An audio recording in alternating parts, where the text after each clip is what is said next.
Hello and welcome to Pagabo Live, our initiative designed to promote knowledge in the public sector. My name's Tom, and over the next hour, we'll be talking about creating positive community impact with our panel of industry experts who are going to introduce themselves now, starting with Paul.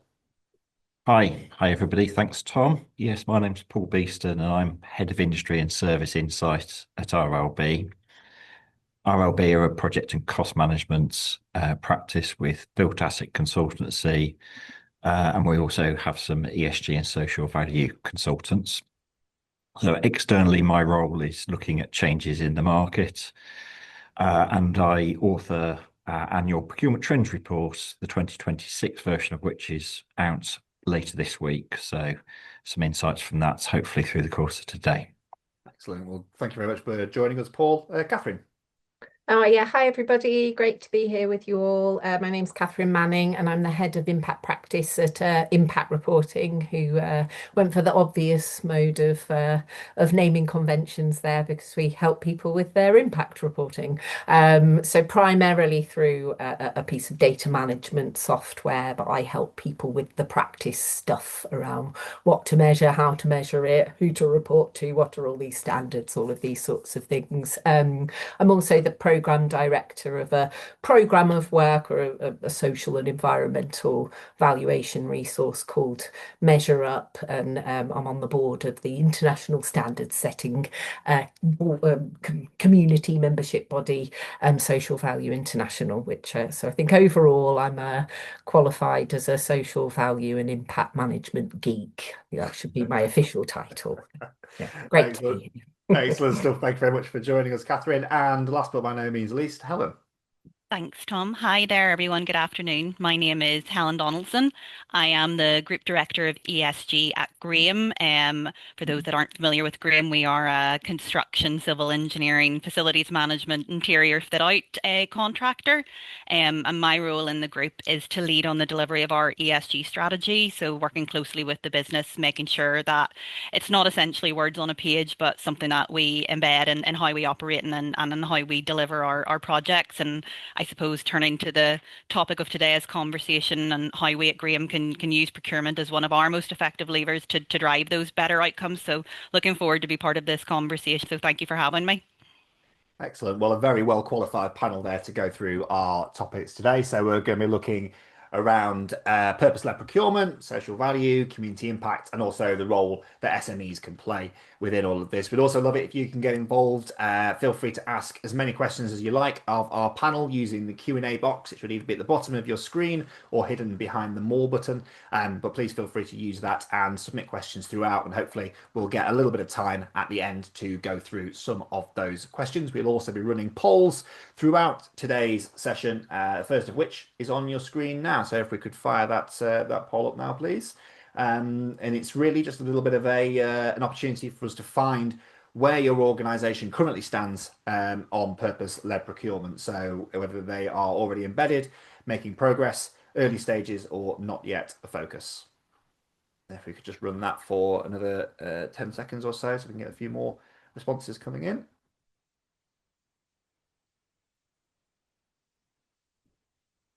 And if we could just close that poll now, please.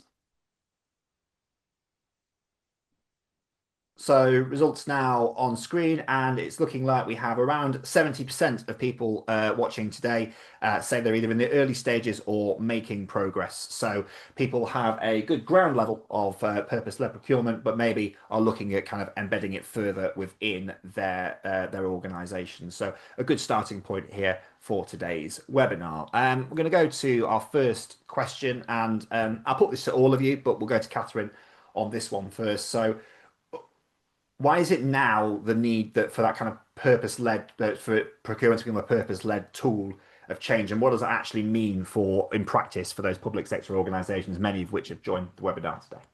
Yeah, sure.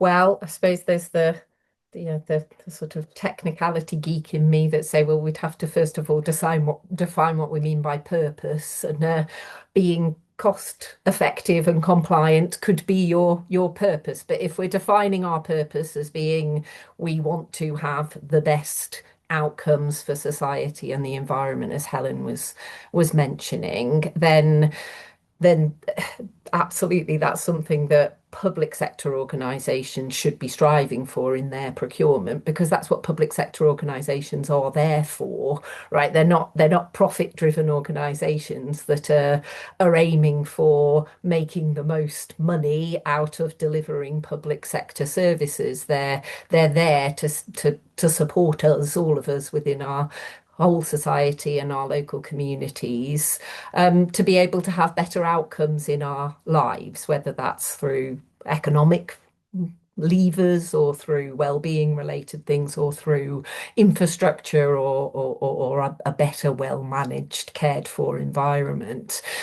So practically what I would think that could mean for public sector organisations, and certainly some of the ones that I'm working with, is not seeing that procurement social value requirement as as only a procurement thing, a separate thing from the overall purpose of the organisation that procurement sits within, right? So I've sort of seen, and it's been a difficult thing that the lever that's sort of driven a lot of us towards social value at all is that bit of legislation that says, come on, everybody, we've got to care about the social value as a part of our procurement and commissioning practice. But social value doesn't just sit in that. It's about our overall well-being, our quality of life. And, with the other procurement stuff, it would be linked back through to what are we trying to deliver as the council as a whole. So our social value requirements could be strategically linked through to the council plan, the council strategy, the shared outcomes, which invariably, actually, when you dig into what councils are delivering, that they're all there, right? There's a real purpose behind what the council plan is. So yeah, my first thing would be, right, link it through to what you're already, or your purpose already, let's say that. Yeah, Helen, does that sort of tally with your experience and your view on it? Yeah, I suppose echo what Catherine has said. I think for me, procurement's evolving really because society now expects more from public investment, and the public sector, is a significant investor, and therefore is, it's primed to take the lead on making that societal change and ensuring that, the investment they're making goes to more than just building infrastructure in my case, but actually building infrastructure that has an impact that can build legacy. It's really no longer enough to just deliver a project and on time, on budget. There's now an expectation that the money spent delivers that wider value of being stronger communities and be that better environmental outcomes. I think with the scale of the public sector, obviously, as I said previously, they're primed to make that difference. They have the spending power and they can help shape the market. And so it's through procurement that they exercise that influence. So the inclusion of social value requirements within procurement is just a lever to, I suppose, influence and instruct contractors like Graham to consider this as part of the projects they're building, because coming from that kind of cost compliance background that procurement's been focused on, that is a cultural shift. We need to have ways and means to encourage ourselves as tier one contractors and encourage our supply chain to make that shift. And quite often it's when it's mandated. So and I think if we don't have these types of changes, we just maintain the status quo. So, and I think public sector, as I say, they're an investor, they're a market maker, they're the market shaper. So it's primed for those organizations to consider what outcomes they want and how they are shaped and deliver that through procurement strategy. Yeah, and Paul, Helen's called it right there, a cultural shift. We are at a bit of an inflection point, aren't we, right now? Yes, very much so. And I'd sort of perhaps go as far as to say old procurement models feel a bit broken. And really, that's, if you look at it from the contractor side, what we've gone through is a period of sustained volatility, sort of from COVID lockdown coming out, supply chain pressures, fuel crisis, geopolitical risks all building. And we're now at a point where uncertainty is the new normal. And really, that's leading contractors to be far more risk aware. And I think that is part of what has shifted the market and procurement activity. So if we look on the client side, there's that, as we've sort of heard, there's building requirements beyond just buying bricks and mortar. It's no longer about the bricks and mortar. There's ESG, community benefit, wider outcomes. So we're actually asking for more from the supply chain at the same time as their risk and operating environment has got more volatile. And I think that's where purpose-led procurement has really come into its own and is the shift that we're about to see. And how we get there, I think it does look a bit different. It is a bit of a change, and our procurement trends report actually shows this building over a number of years.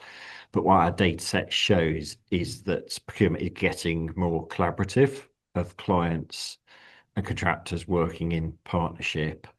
And really, I think that purpose-led procurement needs to be market-facing, but really tune into those policy drivers of clients. And it is a recalibration of the approach. Yeah, well, let's talk a little bit about that kind of collaboration side of things. So when we're talking about creating the positive community impacts through procurement, what is it that clients and suppliers should be actually, working together to try and change for, whether it be residents, local businesses, or the places themselves? We'll go to you on this one first, Catherine.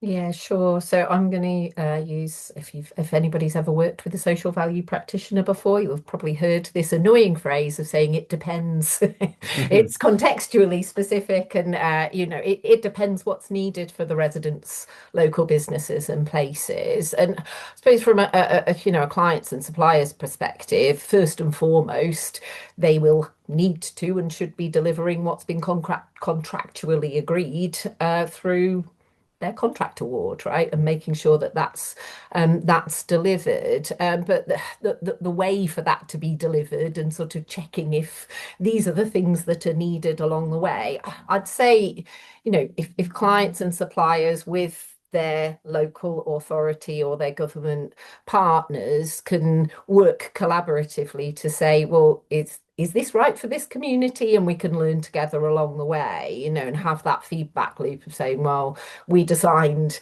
X type of employment program for this area, and along the way over this multi-year contract, we found this bit works, this bit we could do better, this bit we've discovered there's this community of people that are really experiencing a lot of barriers to the workforce for example, being able to work together to say, right, to gain best social value for this community through this contract, let's nudge this forwards a little bit and change it a little bit, not just stick to, line in my contract says X and we delivered X amount of X and therefore done, social value tick boxed. So yeah, I'd say it should be specific to the community, the local business and the place, and delivered through an ongoing learning cycle through the multi-sector partners who are trying to achieve these outcomes together. Paul, I can see you vigorously nodding along there. Does that tally with your experience as well? Yes, and I I'm not sure I can really sort of compete with the view there, but it is about aligning it with policy and with local need. And I'd just say there are some great resources out there for clients and practitioners wishing to navigate. So the CLC did a good piece of work a few years back now on procuring for value. There's the government's PPN 002, which talks about taking account of social value in the award of contracts. And the value toolkit that really helps define value and what it means to clients, which is now available from Constructing Excellence. So there's some good resources out there, and really it's simply about aligning with local needs and with policy, in my view. Yeah, and Helen, how does that kind of look from a contractor lens on this? Yeah, to be honest, I think Catherine and Paul have hit the nail on the head. When we look at our strategic social value delivery model that we have at Graham, it all starts with the need of the area within which we are, working or plan to be working or hope to be working. So yeah, very much there is no one size fits all. It has to be tailored to the need. Even if you're looking at skills or employability, there are subsets there that need to be considered. It's not a blanket approach. I would say zooming out a bit, there are themes, there are commonalities around social mobility and how procurement can open or break down barriers, I should say, in that area. But again, it's based on that needs assessment. What are the social mobility issues in that specific area? And I think procurement just really lends itself. It can build a model, but you need individuals to have that drive. I think you mentioned, Tom, the word collaboration. This isn't something that a contractor can do or a client can do alone. There's a lot of or consultants as well. There's a lot of individuals that bring their own set of skills, bring their own set of abilities into understanding what that best social value delivery model is or plan is for that project in that specific area. And it's that innovation and joint up sort of diversity of thought that can really help deliver those meaningful outcomes. It's very easy to say deliver X amount of apprenticeships or X amount of work placements, but when you actually get into the focus of, well, who needs access to employability? Where are the areas within this region, within this city, that really could use this investment? Once you get to that, that's when you get the impact. That's when you get the outcome, not just meeting a contractual requirement. And certainly for us, and I know our social impact and delivery team, that is their kind of ethos, and that's their way of operating. And I think that's when we get the most kind of pleasure and joy from being able to deliver these large infrastructure projects that actually have a lasting impact. Absolutely. Everybody has a role to play in it. Go to you with this one, Catherine, because I'd like to ask you from that kind of impact reporting perspective, and you mentioned the tick box element that social value has potentially historically had to it. How can organizations make sure that its social value is measurable without it being just reduced to those tick boxes? Yeah, it's a really good question. And I think my normal direction with this problem around measurement is to encourage people to move from counting outputs and where the activity is, whether that's happened, and then assigning a value to it and saying, great, loads of social value created, to defining outcomes and the people who are going to be impacted, and finding indicators that help to show if change has happened in those outcomes in relation to those people, groups, communities, the environment that we're trying to have that impact on. I was thinking, though, from a procurement perspective, right, that can end up leading into, it's like that you could have, so we've got to have a framework that's applicable across such a wide range of different things that are being procured, right? And then this split between market-based procurement and things that could be more around sort of service stewardship, around sort of real social services type delivery. And I mean, mapping out outcomes for every single one of these different eventualities, and that being put on the shoulders of procurement, it's a huge amount that doesn't become feasible, right, in the within the function, the systems, the processes that we've got in place. So the other part of all of this practice that I try to focus on and encourage people to focus on is making sure that whatever you're measuring is usable, useful, and used. So I suppose it's coming back to that purpose word at the beginning, saying, well, what is it? What's this for? And Helen had mentioned about procurement being a lever to be able to get the best outcomes. It's directing resources to be able to deliver the things that we need societally all over. That's already kind of agreed. Infrastructure project is going to happen. New train station will appear. How is that going to be delivered? And is there a way that's going to be delivered that's going to support better outcomes overall? So if the measurement that's coming through procurement at the bid stage, the contract award, and then through the contract management, if it's not helping with being able to say, is this going well, and is it helping our council or our contracting authority to be able to see if those overall outcomes that we're aiming for are being achieved, then let's change what we're measuring and ask for something different. And make it more useful, usable, and used, and sort of actually directing into that decision making. Yeah, absolutely. I think that's a really useful, usable, and used. And the final U is what is the most All important the one use. there potentially. We've got another audience poll coming up, but I just wanted to ask Helen on that kind of contractor and delivery perspective. What does good look like when it comes to kind of ESG and community outcomes when they're embedded in the contracts from the start? Think I'm going to use that one, that little phrase that Catherine's just came Yeah. up with. That's a good one.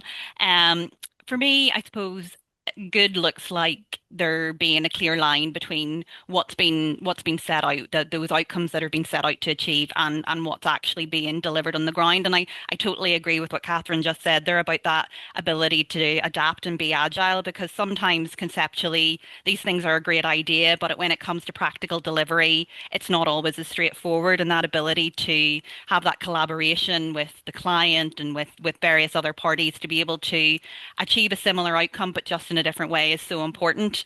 But I suppose back to the question you asked, Tom, as well, we want to see what the contract is asking for coming through in delivery. We can see that alignment. We can see what's been intended at the outset and it's happening. And also that everyone involved actually understands and is pulling in the same direction, trying to achieve that outcome. And I think I keep talking about outcomes because it isn't the activity, it's the outcome of the activity that's so important in this sphere. For me, a few things make the difference, I suppose. Again, it'll sort of err back to what we were talking about. Outcomes are clear, but they're also grounded in need. They're not just outcome for outcome's sake. They meet a need of that particular area or a particular community. So not setting targets for the sake of it and clear on what we're trying to achieve. Whether it's improving access to skills, supporting local employment, or improving community well-being, it's grounded in that need for that area. Again, a clear route to delivery, and that comes down to collaboration and planning, knowing how we're going to achieve it, and we're not reacting. Oh, we have a contractual commitment to meet. How are we going to do it? Let's find the easiest way possible. Yes, you're meeting your contractual requirement, but are you really delivering that value that we as contractors do want to deliver as well, and we want to meet, and we want to make the societies and the communities that we're working in more sustainable. So we understand our part to play in that, and I think it's leading in as well to what Catherine's saying. They're actively managed, that ability to be agile and adapt, and understand that there are different ways and means to I suppose adapt to react to what's being requested, but that those conversations happen just as standard part of delivery. It's not a separate social value little huddle to talk, okay, how are we meeting this? It's part of the operational delivery. It's part of the project team, and it's recognized as an area of import, and just in the same way as commercial, and just in the same way as quality. It's that it's all for that the purpose of completing the project. I think, at Graham, where we find it so effective is through that collaboration with our clients and with our consultants and with our communities. And we can then sort of keep our ear to the ground and understand the best way to make that impact in the community. And I think even around that, how we maybe structure procurement packages for our supply chain, if there is a desire, if there's a need to kind of stimulate economic growth within an area, how we might get that supply chain involved in that by how we procure is another avenue which we consider, and it's so important to try and break down those barriers, and I suppose stimulate that local economy that we're working in. Excellent stuff, and that will wrap up the first kind of part of our webinar today. We'll move on to another audience poll, which if we could fire that up now, please, asking what is the biggest barrier to delivering social value through procurement? So what's the biggest barrier that our audience is facing in delivering social value through procurement? Is it the budgetary pressures? Is it that measuring impact piece that we've talked about earlier? Is it the internal capability? We appreciate how stretched the public sector is at the moment, or is it that supply chain engagement that's causing the biggest issue? Just have another 10 seconds on that poll to get your votes in.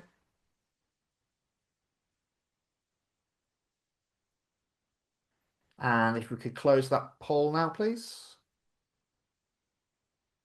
results on screen. And interestingly, there it's the measurement of impact that's affecting 36% of our audience. They're seeing that as the biggest barrier to delivering social value. So not necessarily the action itself; it's the measurement that they're finding a challenge with. And as expected, 23% and 29% respectively, saying budget pressures and internal capabilities, which we know is a significant challenge across a lot of organisations at the moment.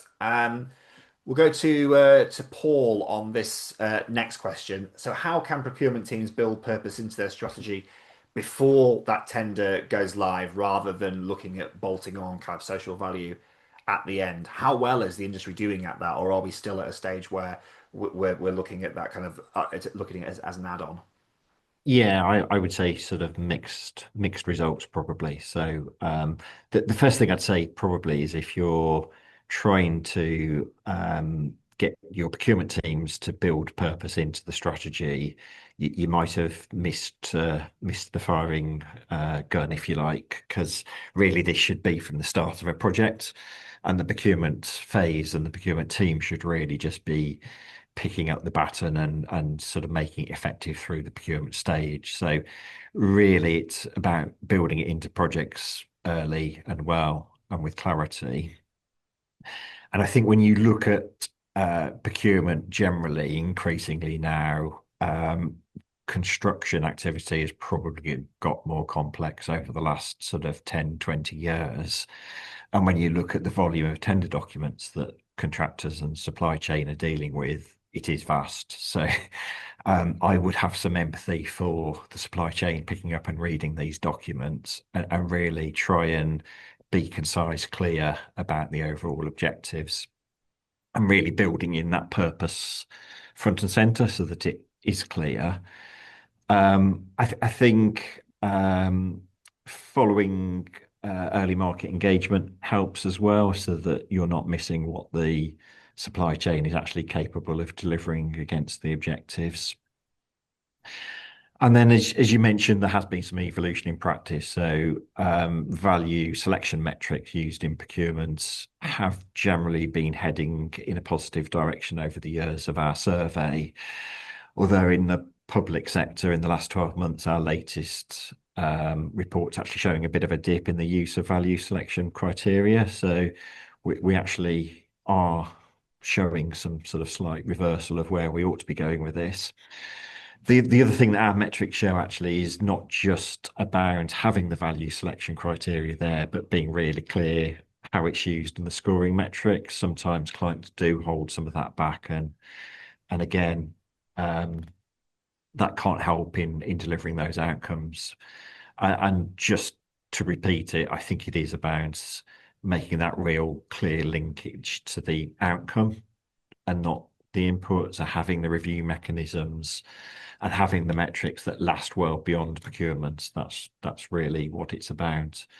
And sometimes I think procurement probably needs to be a bit bolder and sort of strive for those really tough societal problems that communities are facing.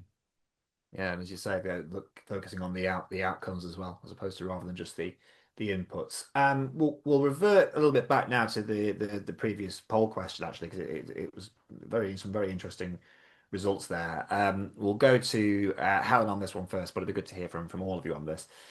What do you see are the biggest barriers to making social value really happen, and how can they be overcome? Helen, from your experience, what do you see? Um, I suppose it's probably an answer expected of a contractor, but it's around if our clients want to add social value or wider community impact, that has to really be backed by a genuine commitment in terms of resource, which is time and money. I think to get those outcomes, it has to be understood that there's input required to do that. Otherwise, it just is a tick box exercise. So to make change, you have to make changes.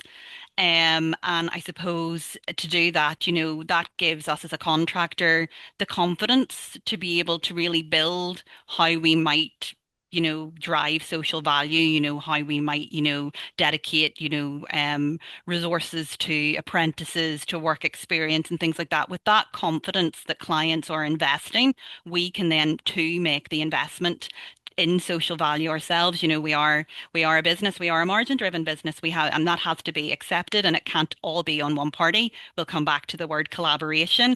There is, I suppose, we'll be making investment. We're only going to make that investment if we feel that that's backed, because we can add it into our prices, but we won't win the job if it's not being considered adequately enough in terms of that evaluation of the package in the first instance. So for me, barrier maybe, but certainly an inhibitor to genuine social value is not having that clear intent from the outset that the client, the customer, is committed to making genuine change. Without that, we don't have the confidence to pursue the investment required to make that change. And it takes time and it takes resource. We have a very capable, heavily resourced social impact team, and I think that's fantastic, and that shows the market changing, and it shows that there is that appetite. But certainly if that wanes in any way, that would be a worry if client demands, due to other factors that Paul rightly mentioned, at the outset, in terms of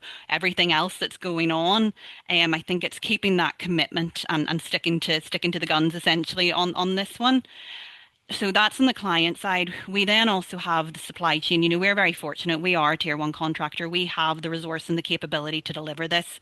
We work with a very diversified supply chain, and it's not always possible to push down these requirements. So it's about balance. It's about ensuring, again, that what we are committing to, we can commit to it, but we bring our supply chain along with us. And I think that in itself is social value. We're upskilling our supply chain at the same time. But it's I suppose, yeah, it's twofold. It's the investment to allow us to invest, but also that understanding that we have built up the capability, the resources over time to try and filter that down the supply chain. Again, takes time, takes effort, and they don't have the overhead that we maybe have the luxury of having as well. So certainly for me, it's about understanding those limitations, understanding that need for collaboration, having that joined up approach, that working with the supply chain early engagement, conversations around how they may be able to assist, not necessarily forcing,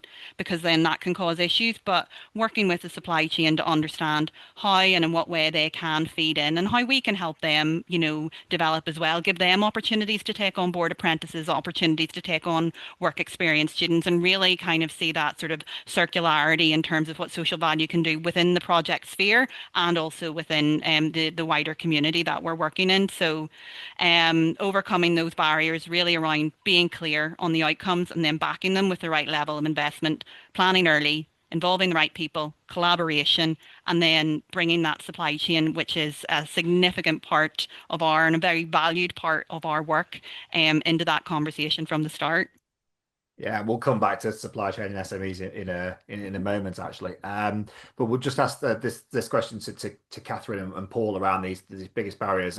Catherine, first. I mean, we had over a third of our audience said that measuring impact is a significant challenge for them. So that's an interesting one. Good to get your view on that, Catherine. Yeah, sure, absolutely. In terms of biggest barriers, though, I think I'd bring it back to one of the points that Paul was making, that we're living in extremely volatile times now, which putting increasing pressures on any organization, community group or individual, which means that where we put our time and our effort and our resources, it becomes very focused on what's going to allow us to be able to survive.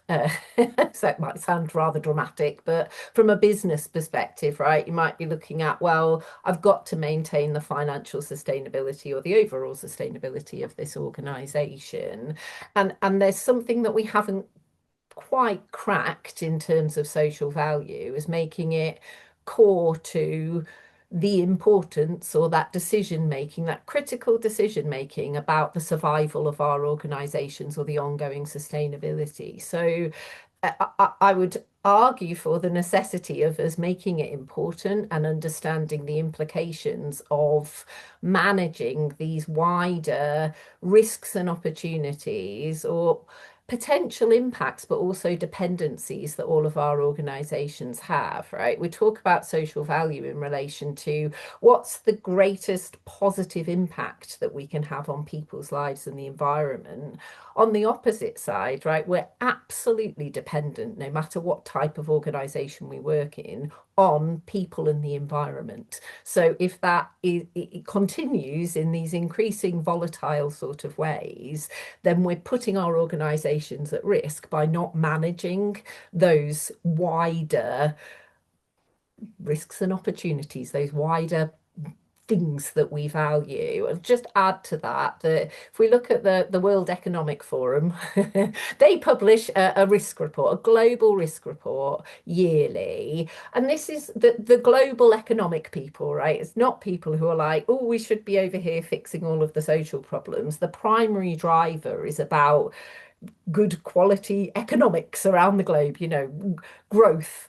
And the last number of years now, at least 5, the majority of the risks, the global top 10 risks, have been social, environmental, political, and now some tech related ones are sort of sneaking in. I find that really interesting, right? So if we're saying, even if we're profit driven organizations, our management of our organizations must include management of our environmental and social things.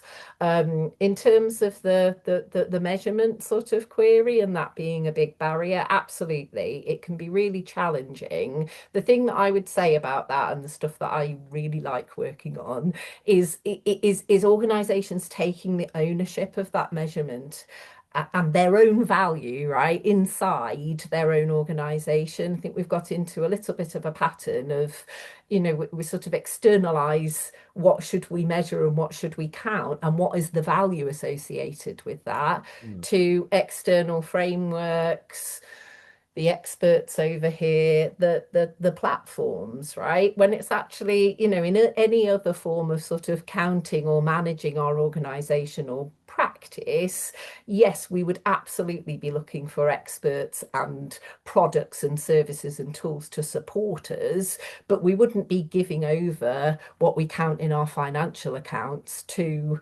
the bit of financial software over here. We would absolutely be making sure that that was owned within the organization, and the things that we had in place to support us were helping us to achieve what we needed to achieve. Yeah, excellent stuff. It's a really powerful insight there as well into some of the challenges that are being faced at the moment.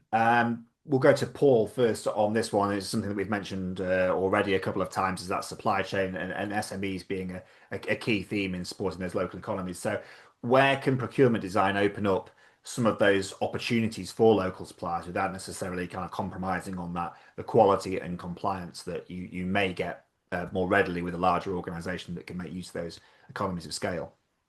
Yeah, I think it's a great question, and Helen sort of touched on some of it earlier, actually, around capabilities in supply chain and just being mindful of what's achievable.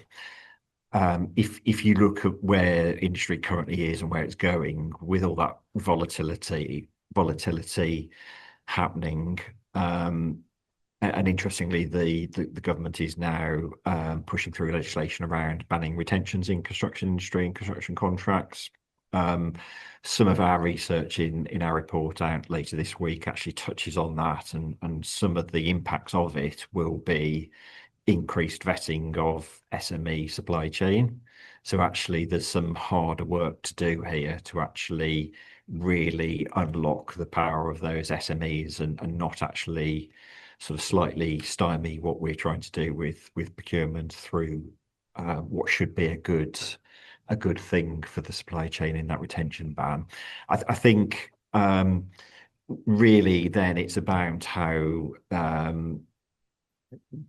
construction projects are sort of packaged up and perhaps getting in SMEs at different parts for different things, looking at how geography structure works across procurement activity, and really being market aligned and not asking for social value outcomes from the supply chain that just haven't got the capacity or capability to deliver. And I won't steal Helen's thunder there because she's probably better equipped to talk to that. Yeah, So we'll bring Helen in there actually.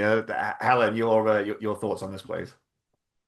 Yeah, it's a conundrum, to be honest. Obviously, as a contractor, we have projects to deliver, and they must be delivered safely, compliantly, and to the required standards. And that's where the challenges arise. Looking when we're looking to work with these smaller SMEs that don't always have the same level of resources or accreditation. I suppose even strip this back even from the delivery of social value. It's even just simply project delivery, trying to get those onboarded. I cover the portfolio of ESG, and my governance head often fights with my social head in terms of, what's good governance when it comes to supply chain onboarding and the expectations to protect us as a corporate entity as well. In some ways, policy is a bit contradictory. They want us to work with more SMEs, but the legislative and regulatory burden that are put on main contractors and the checks and balances that have to be done are significant. And so where's the line? So I guess it really comes down to, and again, it'll be a word that is filtered probably throughout every single answer I give today, is around collaboration. We just have to find the ways and means. We want to develop our supply chain. I can't remember if it was Paul or Catherine mentioned it, but it might have been Catherine around, societal adding value into the communities that we work ultimately is a longevity strategy for Graham. We want to build a construction workforce. There is a labour shortage. One way to do that is through community investment. So we have to maybe take it back, and again, it's not just good social value strategy. It's just good business strategy in being able to bring the SMEs with us. The SMEs of yesterday are hopefully the large organisations of tomorrow. We from our learning, we all started as an SME at some time, and we all had to grow. And I think it's our responsibility, our corporate responsibility, to make sure that we're delivering compliant projects to the quality required, but also that we invest in our supply chain too, be that through access to training, be that through, even just taking time to talk through the requirements we have and find the way to meet those requirements that sometimes requires a little bit of innovation, or it does, as has been said before, structuring packages differently, not trying simply to package everything into one nice tiny bow and just award it to the person capable of doing it all, and thinking outside the box. But yeah, it's a challenge because you do have the conflict of cost, margin, program, delivery. We need to find ways of being able to do this, being able to mobilize it quickly. But that there is a drive to do it, and there are conversations, around trying to think outside the box and how we can work with more social enterprises, and how we can work with micro and SMEs, and how we can make construction more accessible and allow those companies to develop. But it would be naive of me to say it's not a challenge, and it's not a daily challenge, but certainly it's something that we are trying to overcome. It's not perfect, but I suppose it's a project at a time at this point, to be honest. Yeah, and the question about collaboration is coming as well. I promise, Helen, you'll get first dibs on No, that one. thank you. We'll bring up the latest audience poll, if you can fire that up now, please. So, where would as an audience, where do you think that procurement can create the greatest community impact? Is it those local jobs and skills? Is it supporting SMEs? Is it environmental outcomes, or is it better resident outcomes? If you just get your votes in now. And just a quick reminder as well, you can submit questions to the Q&A, which will be hopefully taking place in the last 5 minutes or so of this webinar. You can put those through the Q&A box at the bottom of your screen now. If you could close that poll now, please. And as expected, a fairly even split on that, as they all do have their value in certain projects. And I guess it probably goes to the point that we've made earlier, that actually it's all about what is needed in that community at that time, rather than it being a one size fits all. But 33% saying local jobs and skills, 29% saying supporting SMEs, 18% saying environmental outcomes, and 20% saying better resident outcomes. So a good and probably unsurprising split there across the audience. And yes, it is at that time the collaboration bell has rung, because it's been highlighted, mentioned a couple of times throughout today, how important that collaboration and partnership approach is. What does that look like in practice? What does genuine partnership look like when we're talking not just between kind of, contractor and consultant side, but also with clients as well after that contract is awarded, Helen? Yeah, I think I probably, well, I spoke a lot about collaboration today, but I think I mentioned sort of that adaptability. So I think it's about singing from the same hymn sheet and showing that desire to arrive at the same outcome. There'd be differences of opinion as to how that outcome is arrived at, but I think it's maintaining that level of collaboration and maintaining the conversation to make sure that, you know, that the outcome is arrived at in the end in the best way possible for the area, not what necessarily one contractor thinks or what one client thinks or what one consultant thinks, or it is that arriving at at that kind of I suppose we deal with differences of opinion all the time, and it's how you move forward with that in terms of finding the best way forward. But I think if you bring it back to what that outcome is and what we're ultimately trying to achieve, whatever ways and means that you're able to do that, provided that you're achieving that's what it looks like. That's what genuine partnership is for me. It's that relationship building. It's having those open and honest conversations where maybe there's a target that's been set at the outset of a contract that was maybe 12 months ago that is just not maybe relevant anymore. It's that need to adapt that. It's relying on everyone's skill sets. There's individuals within the contractors, within the consultants, within the clients that all have expertise, and it's listening to that and reacting to that. It's no different from any other business situation. It's how we manage contracts day in, day out. It's slightly different topic area, I suppose. And it's collaboration is what we all know it to be. It's when we can all have difficult conversations and move forward in a positive way. So for me, that's what genuine partnership looks like. It's where everyone is trying to get to the same end goal, and works together and invests their own time and their resources into achieving that.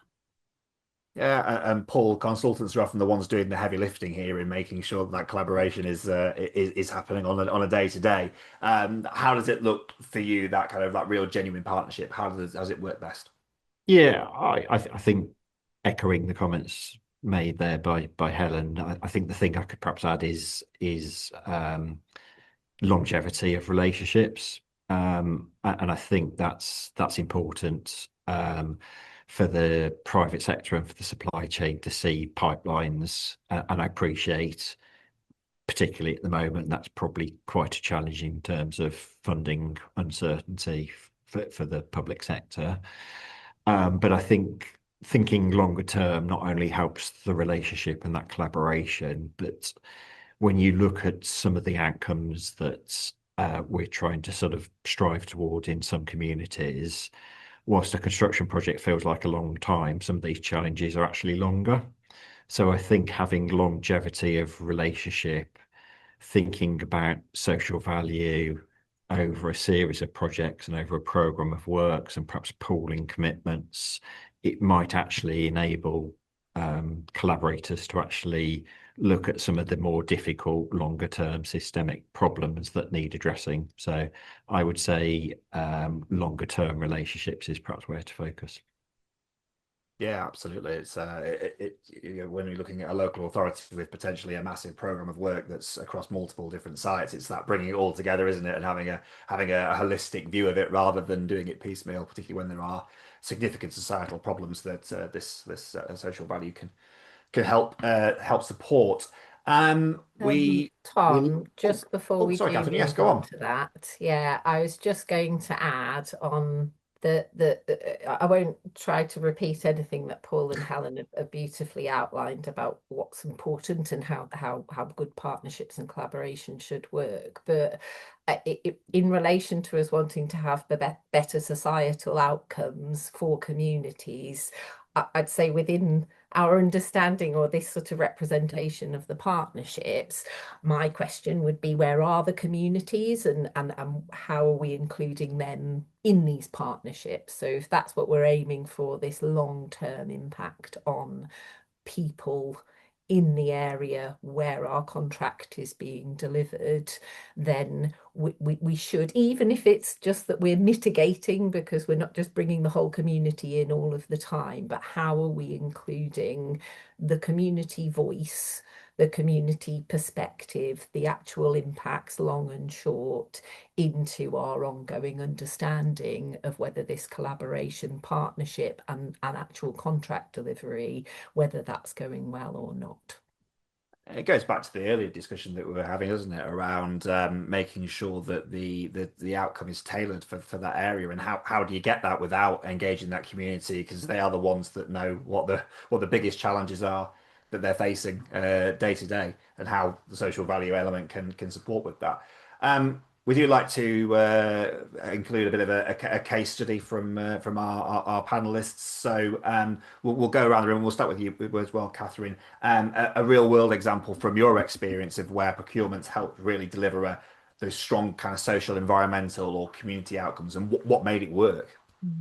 Yeah, it's a really difficult one, this, isn't it? There's always everybody wants like case studies, and then as soon as you try and think of one, your mind goes completely blank. But I have been doing some research recently into different council or local government approaches to social value. So looking at overall policies and what that's translated into practice-wise. And there's one example in Bradford, right, where as a part of their social value requirements and the sort of setup of their structures, they've got a social value fund that goes directly through to a specific organisation that's a sort of a community fund that's separate from the council itself. So suppliers work directly with that community fund. Now, no, they're not the only ones that do that. I think there's one in Kirklees and maybe one in Leeds as well that I've looked at. I'm sure there's more, but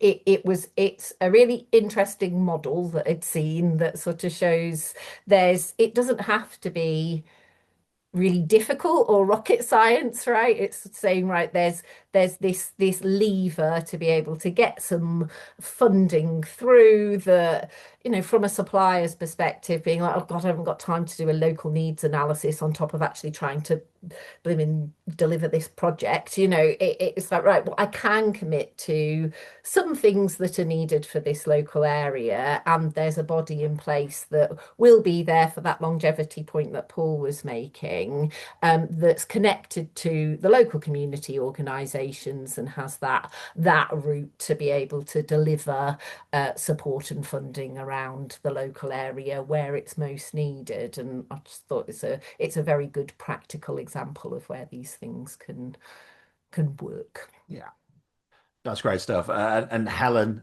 one from your experience as well, please. Yeah, so a really strong example for us is actually our Miller's Quay project at Wirral Waters, which coincidentally or not was delivered through the Pagabo framework. So what made that work so well is that essentially from the client side, procurement was used very deliberately to set those clear outcomes that we spoke out throughout the session this afternoon. It wasn't a bolt on, it was infiltrated throughout, and the intent was set at the outset from tender stage, having defined and measurable commitments. So one specific commitment was to deliver 21 work experience placements, and I mentioned sort of throwing back to that commitment and that investment at the outset from that client. That gave us enough scale to design something more meaningful than simply just filling those work experience placements. So what we were able to do is assess the local needs, and one of the priority areas in the area that we were working was related to care experienced individuals. So what we were actually able to do was develop a program which is being named Create. It's something that we're very proud of. It's something that we've built at scale since, and we're able to roll out on other projects. But we built this and sort of structured model, developed an employability program, and it was actually developed with World Council and also local training providers. So it's understanding those community needs that Catherine mentioned, working with the client, that collaborative process to really, rather than just delivering 21 work experience placements, delivering 21 work experience placements to those individuals that needed access to the labour market. So we were able to deliver that in two cohorts, and the emphasis throughout was on progression, giving those people genuine pathways into employment, not just a short-term experience. But again, throwing it back to what I've mentioned previously, we engaged our supply chain and we engaged them early. We didn't deliver this alone. We never can deliver our projects alone, and this is by no means any exception. Our supply chain worked with us. They were involved in hosting these placements and supporting participants. And that really allowed us to go beyond just simply facilitating 21 work experience, but actually, as I said before, giving access to that labour market and opportunity to individuals that maybe wouldn't have had that opportunity otherwise. And I think that's when it really starts to mean something rather than just being a target. So I suppose what I'm trying to say is, the important takeaway is that, we need to be clear and specific about the outcomes at procurement stage, and then we align those to the real local priorities. We work in partnership with the community, with the client, with any local organisations, and then we embed delivery through the supply chain. And when all of that combines and all of that flows and works together, that's really a fantastic model for being able to deliver meaningful outcomes. Yeah, it goes back to the outcomes, not activities that we talked about earlier in the session. And briefly from you, Paul, one from the RLB case study archives. Yes, and I'll try and be brief, but there's a couple of discussion points actually that come through nicely in this case study actually. So thank you for Catherine and Helen for setting this up nicely. But there's one example where we worked with a developer who was actually acquiring the site from local authority, and the local authority put social value in as part of that developer selection. And really what that early engagement really enabled the developer to do was to engage with the local community. So they set up a neighbourhood assembly to actually drive part of the brief. And there was a sort of village hall community hub type facility put in as part of it. But also as part of that engagement, they actually tweaked some of the retail offering that was going into the development and had little pop-up shops to sort of help SMEs and sole traders sort of deliver community benefit through bringing on those sort of smaller organisations. So to me, that's the power of getting the community involved in the brief and early engagement and early definition of what the objectives in social value are. Yeah, excellent stuff. Some really good examples from all three of you. So thank you very much for those. We have our final audience poll question of the day, which is what would make social value easier to deliver in practice? Is it earlier planning? Is it better data and reporting? Is it stronger supplier collaboration, or is it clear leadership buy-in? Give you a nice quick 10 seconds on that one, just as we're running a little short on time today. It's been such a great and enthralling and all-encompassing conversation that we've really got it running very close on time. So can we close that poll now, please?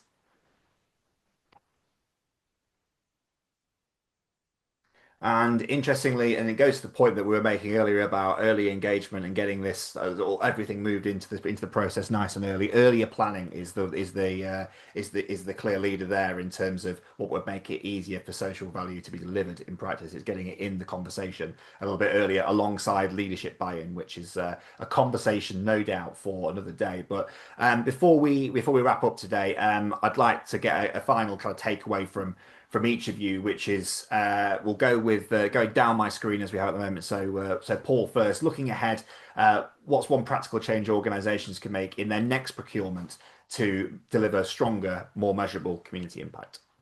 I think we had 3 U's earlier, so I'll go with 3 P's. So it's alignment of project teams with procurement and with policy. So it's just bringing those 3 things together. Excellent stuff. And Catherine, next up. Well, I was going to say something that related to what you said, Paul, so I'll go for my other one where I've been I'll bang my community drum. I'll say how have you included the community voice in the requirements of your procurement and link it back to what actually need? Sort of check for that as you're defining your social value requirements. Excellent. And finally, from you, Helen. Yeah, I suppose for me, simplest, well, I say simplest change, but the important change is defining the outcome, having that based in need, and knowing how you'll measure it really before you go to market. So have that clear idea, that early planning, that engagement to know what you're trying to achieve before you set out to try and achieve it. Excellent stuff. Well, thank you very much to our panelists today. We're just going to pop a final poll on screen for our audience while we're doing our outro here, asking whether you'd be interested in a follow-up conversation about embedding social value into your estates and construction procurement strategy. But that is everything we've got time for today. Thank you very much for attending. We had a really good engaged audience. So thank you very much for your time, and apologies if we didn't get a chance to get to your questions today. Unfortunately, the conversation was just too good with the panel that we didn't have time to get to the Q&A as we'd have liked to have done. But if you have joined, you are now all part of the Pagabo Live community, so you'll receive a link for any or all of our upcoming sessions. There's also a newsletter coming around about a week after each of our Pagabo Live sessions. That will include a recording of the webinar in both video and podcast form. So it'll also include further insights from the team and potentially any questions that you had asked on the Q&A we can answer in that content follow-up. You'll also be able to claim a CPD credit for today's session. So you'll be receiving an email from Pagabo in the next few days about how you can claim that. Our next Pagabo Live, as you can see on the screen there, will be happening in a month's time. We're looking at the balance between net zero aspirations and the need for value for money in housing delivery. That is just about all we've got time for today. So thank you very much for your attendance, and hopefully we'll see you next time. Thank you very much.